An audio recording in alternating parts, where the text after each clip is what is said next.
سود خوروں کے لیے جو عذاب کی کیفیت قبر میں بیان ہوئی وہ انتہائی گرم اور سرخ رنگ کا ایک پانی کا تالاب ہے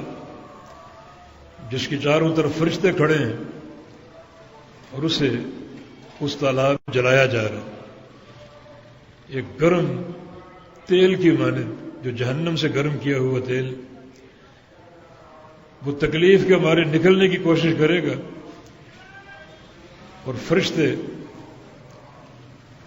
اس کے منہ میں ایک پتھر ڈال دیں گے جس سے ایک عجیب سی گھٹن پیدا ہوگی۔ یہ سود خور کا انجام۔ وہ پانی سرخ رنگ کا ہوگا جس میں اشارہ ہے کہ یہ سود خور